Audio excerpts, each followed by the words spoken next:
Olá, povo abençoado da quarta região. Deus abençoe vocês. Bispo Bruno Alberto passando aqui em mais um Quarta com Bispo. Quarta com Bispo, essa nossa transmissão aqui pelo canal do YouTube da quarta região, todas as quartas-feiras às 20 horas, onde eu tenho o privilégio de poder anunciar princípios da palavra de Deus a vocês, poder trazer verdades absolutas de Deus para vocês, porque são verdades bíblicas. Aquilo que eu apresento de opinião pessoal, considerações do meu coração, não são verdades absolutas. São coisas relativas que podem sofrer alguma censura em algum momento. Mas aquilo que eu falo da palavra de Deus, isso é absoluto, isso é inerrante, isso não está sob julgamento, porque já está consolidado no decorrer dos anos que a palavra de Deus não erra. E também não volta vazia sem antes cumprir todos os propósitos de Deus. Meu objetivo aqui é então que Deus te abençoe, te guarde, te proteja, te encha da graça dele e faça você prosperar em todas as coisas. Deus te abençoe nesse tempo. Hoje, nosso quarta com bispo, eu quero, antes de compartilhar com você princípios da palavra de Deus, eu quero apenas pontuar algumas coisas importantes. É bem provável que todas aqui, ou boa parte das pessoas que aqui estão, tenham de alguma forma tido contato com um assunto sobre a saída de um pastor, de um até então pastor metodista, da central de Cariacica, da igreja metodista, e de toda a turbulência que esse momento tem gerado para nós, gerou no último domingo, na última segunda-feira, e nós agora que estamos assentando a poeira, né? Temos muito trabalho a fazer. O meu pronunciamento oficial, aquilo que a Igreja Metodista da Quarta Região, de forma oficial, tem para falar sobre o assunto, é o pronunciamento do presidente da região, do bispo da região, e isso está lá no perfil do Instagram da quarta região e no meu também. Ou então, se é mais fácil, vai lá no perfil da quarta região, você vai encontrar o pronunciamento do bispo sobre essa situação em resposta a tantas coisas que estavam sendo faladas aí desde domingo. Na verdade, eu nem queria ter feito pronunciamento algum. Eu pedi para que o culto todo e o meu pronunciamento no domingo na igreja fosse todo transmitido, mas na verdade acabaram boicotando lá a transmissão, o microfone, não foi legal e acabaram então não colocando no ar a minha posição no domingo, por isso eu gravei um vídeo, mas não fiz com nenhum prazer. E por falar em nenhum prazer, eu quero pedir que todos os metodistas da quarta região, de Minas Gerais, do Espírito Santo, do Ceará, também todo mundo que é metodista, mesmo não sendo da quarta, eu quero pedir especialmente ao meu rebanho da quarta região que encerre esse assunto, que não faça, inclusive, nenhum comentário que venha a depreciar pessoas, grupos. Isso não está mais em ordem. Ah, mas eu sempre pensei isso desse pastor e tal, não sei o quê. Se você não falou para ele o que você pensava enquanto ele era metodista, falar agora não vai mudar nada. Talvez você deveria ter falado lá atrás, quando ele ainda era metodista. Quem sabe você poderia ter ajudá-lo a refletir algumas coisas. Mas se você não falou para ele até então agora não vai adiantar você falar. Ah, mas ele fez isso, aquilo, outro. Agora não adianta muito. Então, eu peço que os metodistas não usem desse tempo para falar mal de pessoas. Quem saiu, saiu. Nós vamos abençoar essas pessoas pedindo que no trabalho deles de evangelização eles sejam bem-sucedidos. É verdade, sim, que há muitas coisas que o bispo não mencionou no pronunciamento porque não edificam ninguém. São questões administrativas muito complexas que eu, como presidente da região, a sede regional, o SD, os pastores e pastoras estão me auxiliando. Isso são coisas internas da denominação que nós vamos precisar resolver, algumas coisas inclusive com os membros da igreja, com a membresia, mas que nós vamos resolver. Então não adianta mais agora nós usarmos qualquer espaço para ficar falando mal de pessoas. Nós apenas esclarecemos os fatos, mas nós não vamos mais ficar remoendo esse assunto, porque afinal de contas vocês devem lembrar das leis da mente que eu falei aqui há algum tempo atrás, e a sétima lei da mente é: coisas que remoem crescem. Se a gente ficar remoendo nossas tristezas e lamentações, isso só vai crescer. Então nós já expressamos o nosso lamento, já expressamos a nossa lamentação, e o bispo da região já fez um pronunciamento oficial sobre a situação. O que nós vamos fazer agora é resolver os gravíssimos problemas que nós temos para resolver, é colocar em ordem as coisas que a gente precisa colocar, e é também fazer com que o povo metodista que vai permanecer na Igreja Metodista Central de Cariacica seja um povo que a gente abrace, que a gente cuide, que a gente pastoreie. Afinal de contas, é um povo forte, é um povo desbravador, e que já se reergueu uma vez, vai se reerguer agora de novo, agora com o nosso apoio. Inclusive, sobre isso eu quero pedir que todos os metodistas ali da região de Cariacica, Vila Velha, Vitória, das cidades ali próximas, eu quero convocar você amanhã, quinta-feira, estarmos juntos no culto da Igreja Metodista Central de Cariacica. Pastor Vanderlei vai estar lá, nosso SD, outros colegas, pastores e pastoras também dando apoio. Eu quero convocar você, metodista, para estar lá amanhã na Central de Cariacica com a nossa turma. Nós vamos reunir forças, vamos abraçar aquele povo e vamos dizer que nós estamos em oração e também unindo forças com eles.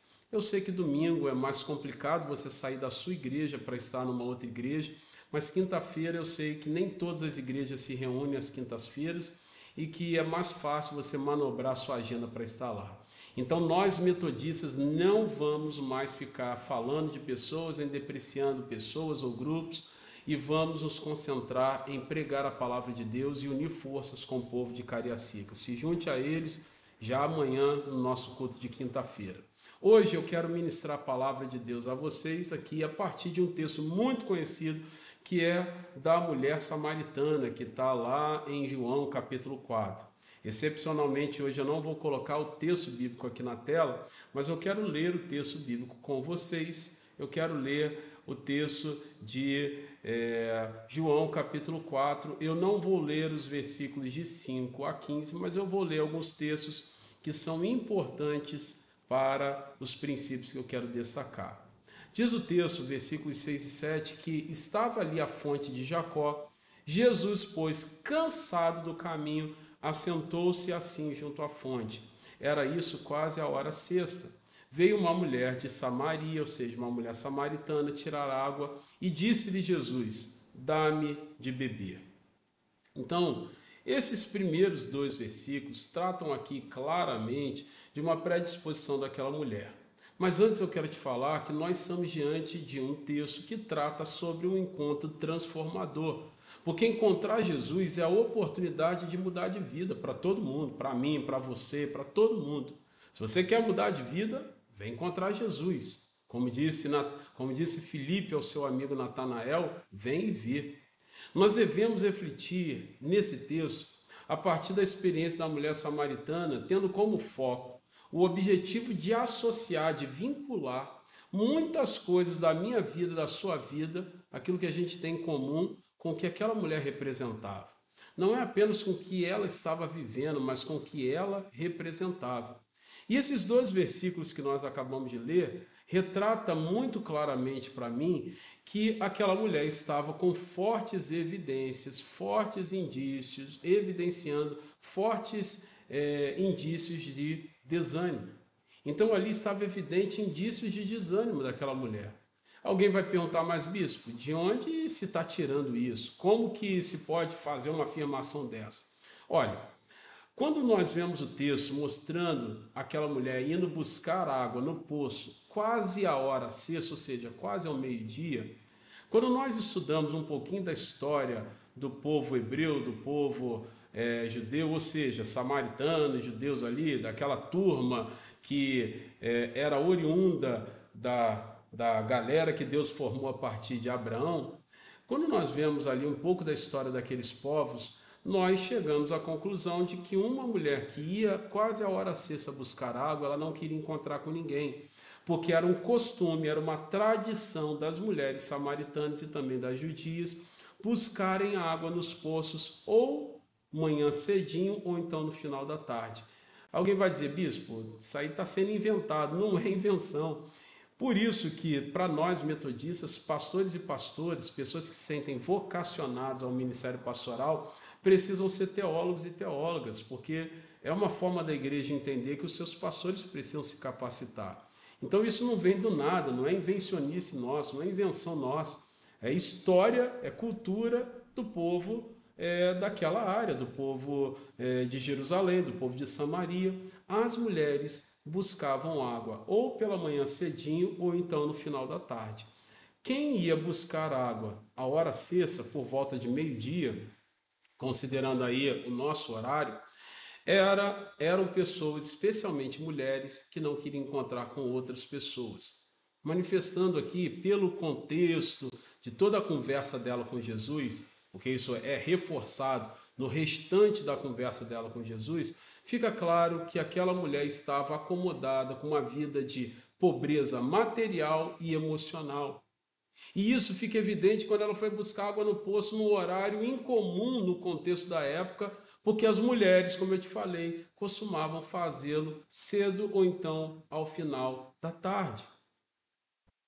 E ao fazer isso, fica muito claro, fica muito evidente que aquela mulher não tinha muitas expectativas da sua vida naquele momento. E o que eu quero falar com isso, o que eu quero dizer com isso, não é apenas trazer para você que eu conheço da história do povo de Israel, não é apenas isso, mas dizer para você que muita gente vive como a mulher samaritana. Muita gente vive criando esquemas de vida moldados sempre pelo seu desânimo, pela sua acomodação. Então, qual é a hora que eu não vou encontrar com muitas pessoas? Hora sexta, então eu vou lá naquele momento. Eu sei que alguns vão dizer, não, isso aí é invenção do bispo. Não é, leia o texto, estude um pouco da cultura do povo daquela época e leia todo o texto e você vai ver que a narrativa daquela mulher é de alguém que tinha uma pobreza emocional, uma pobreza de emoções muito severa, muito acentuada. E eu digo a vocês que perceber o princípio do desencorajamento, do desânimo, é o primeiro passo para uma trajetória de cura e de prosperidade. É o primeiro passo. É quando você se reconhece alguém que precisa ajustar a sua vida e precisa parar de criar esquemas aonde você vai moldando a sua vida ao seu desencorajamento. Qual é a hora que eu vou encontrar com menos pessoas possível? Qual é a hora que eu vou conseguir estar sozinha lá? O que eu posso fazer para que eu não me depara com essa situação na vida que me confronta? O que eu posso fazer para que eu não tenha qualquer envolvimento com isso ou com aquilo que de alguma forma gere em mim confrontos? Então tem muita gente que vive criando esquemas na vida, pautado, moldado pelos seus desânimos. E reconhecer isso é o primeiro passo para a cura. Então, em nome de Jesus, analise quais são os esquemas que a sua alma, que as suas emoções têm sugerido a você para manter você fora de tudo aquilo que gera ânimo, que gera em você entusiasmo e empolgação com as coisas de Deus. Uma segunda coisa que nós percebemos nesse texto, ou devemos perceber, é que Jesus pede a ela água. Aí ela diz: Poxa, essa conversa a gente não deveria estar tendo aqui, porque na verdade eu sou judia, e eu sou samaritana, perdão, o inverso, né? Eu sou samaritana, você é judeu, e judeus e samaritanos não deveriam nem estar trocando essa ideia. Aí Jesus responde para ela nos versículos 10 e 11 o seguinte: Se você soubesse quem é que está falando contigo, não seria esse que pediria a você água. Pelo contrário, você é quem pediria água a ele, ele te daria água viva e você nunca mais teria sede. Aí aquela mulher respondeu a Jesus o seguinte: Mas como que você pode então dizer que tem água viva para me dar se eu não estou vendo nenhuma canequinha aí e o poço é fundo? Olha só, isso está lá nos versículos 10 e 11. A mulher retruca com Jesus o seguinte: ela rebate Jesus dizendo o seguinte: Como que você pode me dar água viva se você não tem nenhuma caneca para pegar água e o poço é fundo? Ou seja, Jesus falando de coisas grandes ali e ela fechadinha na sua leitura puramente natural da vida. Quando Jesus falou de água da vida, água sobrenatural e espiritual, a mulher samaritana só conseguia pensar a partir do seu ponto de vista humano, mostrando que ela só conseguia fazer uma leitura natural da vida. A princípio, a palavra de Jesus não fez qualquer sentido para ela, porque aquela mulher estava tão sem entendimento espiritual que ela só conseguia entender que água só podia ser ali, o H2O, né? Que poderia ser tirado daquela fonte. O racionalismo é o método de interpretar as coisas da vida exclusivamente pela razão. E eu não estou aqui para dizer que a razão não serve. Pelo contrário, faz parte, dentro da teologia wesleyana, faz parte de um quadrilátero, né, de princípios teológicos de Wesley, que a razão deve permitir, nós devemos permitir que a razão faça tudo o que ela puder fazer. A Bíblia diz que nós devemos oferecer a Deus um culto racional. Então é óbvio que eu não estou aqui falando que a razão não serve para nós, mas o racionalismo é um método de interpretar as coisas exclusivamente pela nossa razão, ou seja, não considera outras perspectivas que podem alterar a nossa razão, que podem influenciar a nossa razão. E então a razão acaba sendo considerada a única autoridade quanto à maneira da gente pensar, raciocinar e agir. Ou seja, não tem nenhum outro princípio, só vale a razão. E o racionalista, ele não tem entendimento da palavra de Deus. Ele interpreta a vida somente com o que se pode ver naturalmente e não com os olhos da fé, como a gente fala. E essas pessoas vão se tornando a cada dia mais um grande impedimento para que haja transformação. Você mesmo se torna um impeditivo para que Deus transforme a sua vida e faça coisas tremendas. Compreender a realidade espiritual a partir da lógica puramente humana é desconsiderar que a única forma de entendermos a realidade espiritual é resultado sempre de caminhar com Deus, de andar com Deus, de ter intimidade com Jesus, porque a intimidade com Deus é que nos faz ter o sobrenatural, é entender o sobrenatural como princípio básico da vida. Eu vou te dar água viva. Aí aquela mulher falou: Não, o senhor não pode fazer isso, o senhor não tem nenhum balde aí, o senhor não tem nenhuma canequinha aí para me dar água, como é que o senhor vai me dar água? Aí Jesus falou: Olha, se você soubesse quem está te pedindo água, você é quem pediria água a ele, ele te daria e você nunca mais teria sede. Uma outra coisa interessante que a gente pode perceber da relação ali de diálogo de Jesus com a mulher samaritana é que primeira coisa que a gente não pode esquecer, que ela manifestava indícios fortes de desânimo por ir buscar água numa hora imprópria para mulheres. Alguém vai falar: Não, isso foi uma coisa pontual. Não, não foi, porque ao olhar todo o diálogo de Jesus com ela, você vê claramente que ela estava totalmente perdida na vida. Uma segunda coisa, quando a gente quer fazer uma leitura puramente natural das coisas, a gente perde a dimensão do sobrenatural. E aí a gente não consegue entender o que está por trás das coisas. Então, fazer uma leitura puramente natural da vida é resultado de quem não tem intimidade com Deus. Terceiro, os versículos 9 a 12 eu não vou fazer Não vou fazer a leitura, não vou ali textualmente fazer menção do texto, mas é aquele momento do diálogo que Jesus fala: olha, os verdadeiros adoradores não estão aqui no monte em Jerusalém e nem aqui nessa fonte. Os verdadeiros adoradores não têm como essa fonte ser de A ou B, porque a mulher disse para Jesus: não, essa fonte aqui é do nosso pai Jacó. Aí Jesus fala: nem essa fonte, nem Samaria, nem Jerusalém, os verdadeiros adoradores adorarão ao Pai em espírito e em verdade. Jesus estava falando de água viva, Jesus estava falando de verdadeira adoração que não estava presa àquela fonte, àquele poço, nem aos montes de Jerusalém. E mesmo assim aquela mulher estava ali bitolada, presa às suas tradições vazias e crendices fora do projeto de Deus. Enquanto Jesus falava de coisas tremendamente transformadoras para ela, ela só tinha o foco em crendices. Não, esse poço aqui é do nosso pai Jacó. Você é judeu, eu sou samaritana, você nem deveria estar trocando ideia comigo, nós nem deveríamos estar aqui falando um com o outro. E a verdade é que aquela mulher deixa claro para Jesus que ela não tinha qualquer consideração a partir de uma lógica que fugisse às suas crendices. E olha, eu vou dizer que tem muita gente dentro das nossas igrejas assim. Muitas coisas que nós costumamos crer, inclusive algumas ideias religiosas, podem estar em desacordo, em fora de sintonia com a palavra de Deus. E acabam sendo barreiras que nos separam de Jesus. Geralmente, a maioria das crenças está ligada a conveniências do ser humano e não com coisas realmente espirituais vindas do trono de Deus. Um bom teste, escute o que eu vou te falar aqui, hein? Preste atenção nisso. Um bom teste para tradições vazias e crendices vazias é responder em quais aspectos essas crendices que eu tenho, essas tradições que eu tenho, elas engrandecem o nome de Deus ou acrescentam pessoas ao reino dele?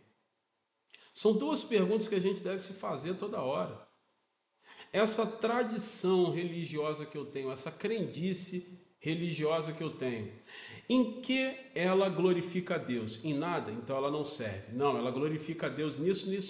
Então vale. É uma tradição religiosa que vale a pena. Em que as minhas crenças tornam pessoas próximas de Deus? Em nada? Então joga fora, não serve. Não, isso aproxima pessoas ao altar de Deus, então vale.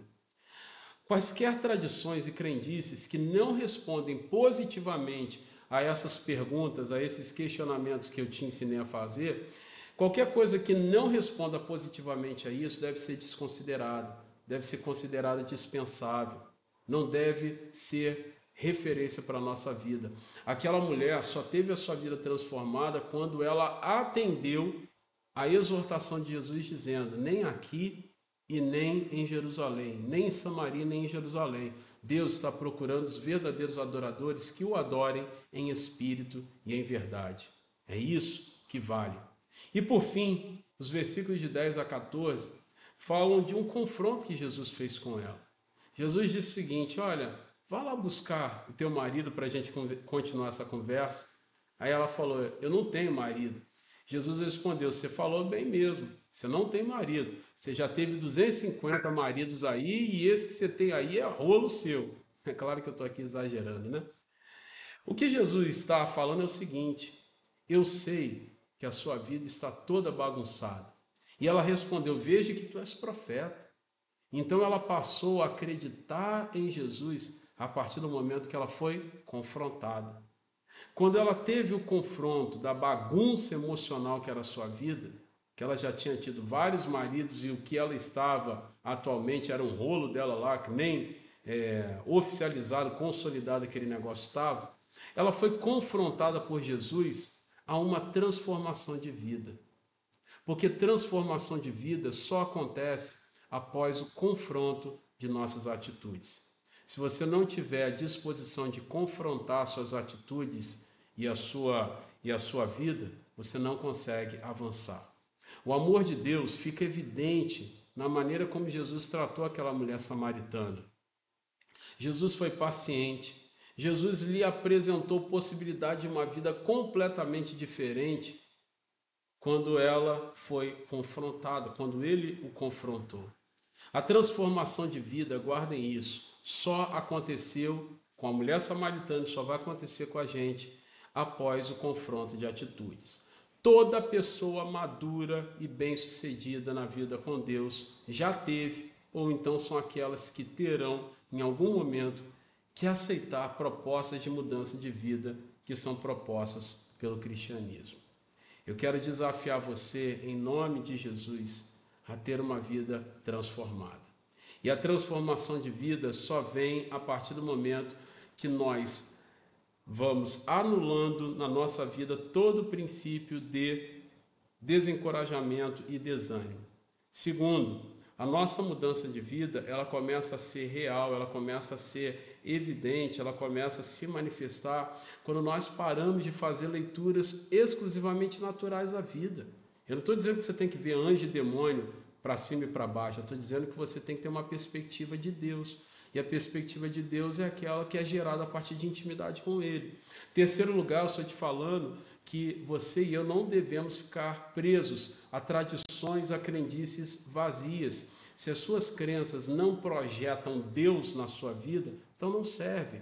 Em quarto e último lugar, você precisa aceitar os confrontos. Aceitando confrontos, Deus vai colocando as coisas nos seus devidos lugares e a nossa vida vive então princípios da bênção de Deus.